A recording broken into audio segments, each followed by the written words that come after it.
If you have ever wondered how humans consumed explicit sexual imagery before screen technology existed, the historical answer might surprise you.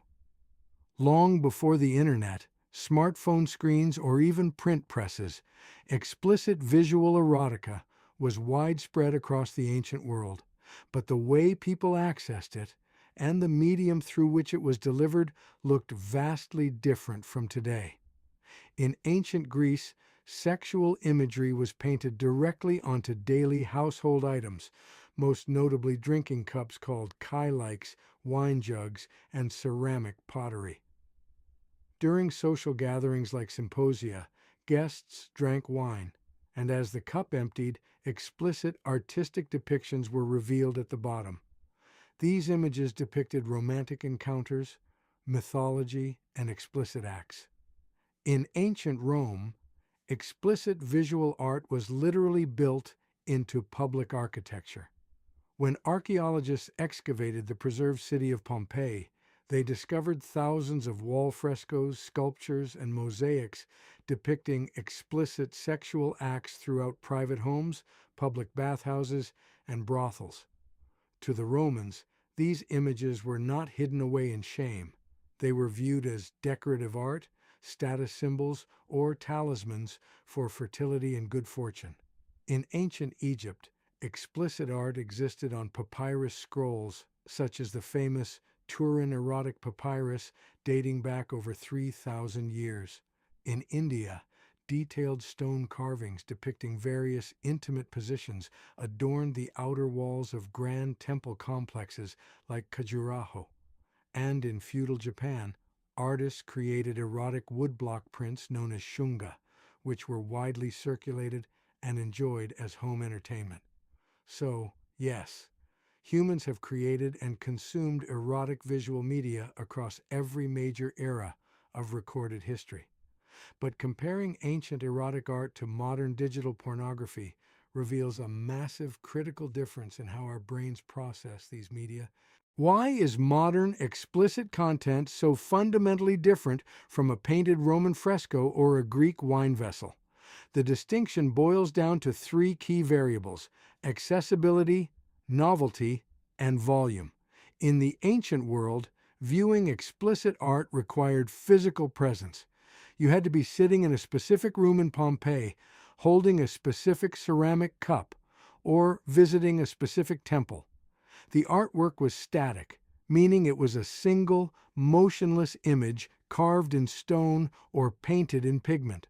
Once you looked at it, the image remained unchanged.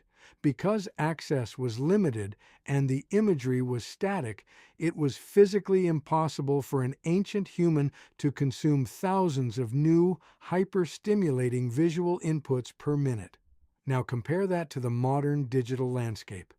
Today, high-definition streaming, infinite scroll algorithms, and endless content libraries give the human brain instant access to unlimited visual novelty at the click of a button. In neuroscience, our brains evolved to seek out novel rewards, a mechanism driven by the neurochemical dopamine. Dopamine is not actually the hormone of pleasure. It is the hormone of anticipation, motivation, and search. When an ancient human looked at a piece of artwork, dopamine spiked briefly and then settled. But when a modern user clicks from video to video, skipping through scenes to find the next hyper-specific visual stimulus, the brain receives a continuous, unnatural flood of dopamine. Over time, constant exposure to high dopamine digital stimulus can lead to what neuroscientists call desensitization, or receptor downregulation. The brain adapts by making its dopamine receptors less sensitive, meaning a person requires increasingly novel or intense content just to feel the same level of reward or interest. This brings us to an important question. When does consuming explicit digital content become a habit that you might want to regulate or prevent? From a psychological perspective, explicit media consumption exists on a spectrum.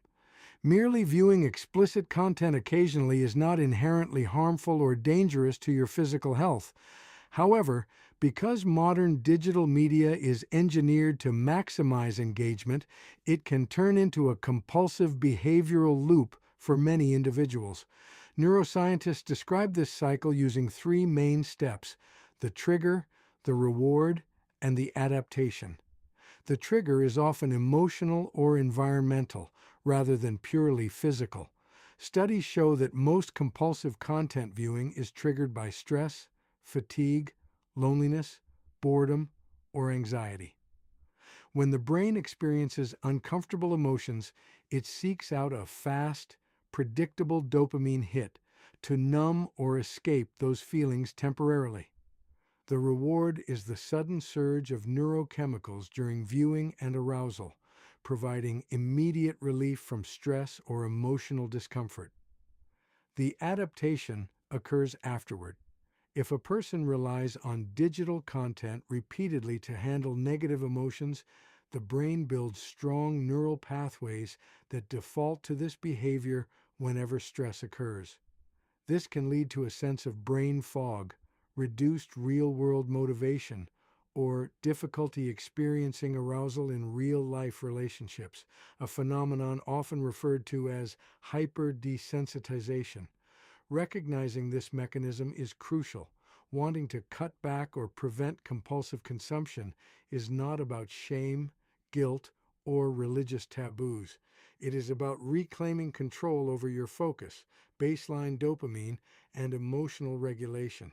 If you feel that explicit media consumption is impacting your focus, energy, or real-life relationships, here are science-backed, practical strategies to regulate or prevent it.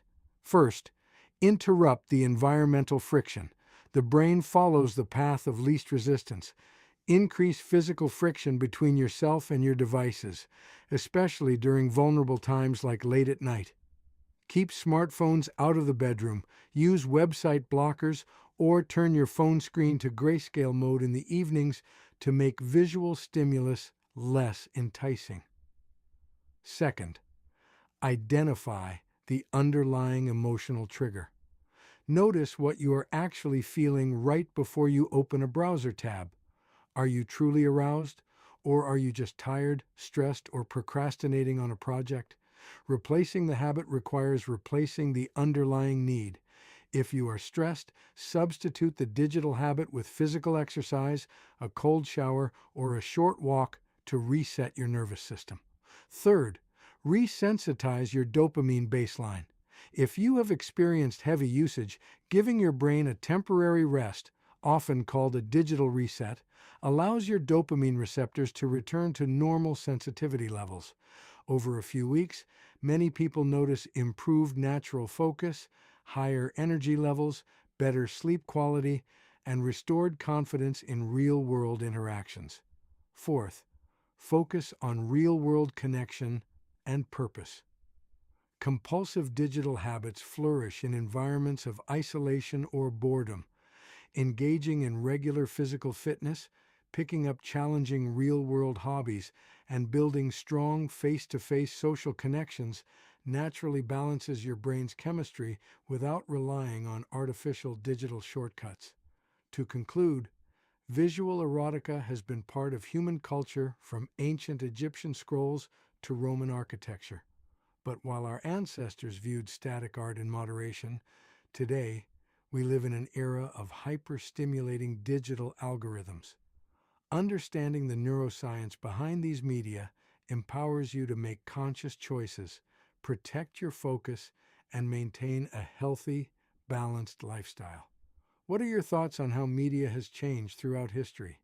Let me know in the comments below. Hit that subscribe button, and I will see you in the next video.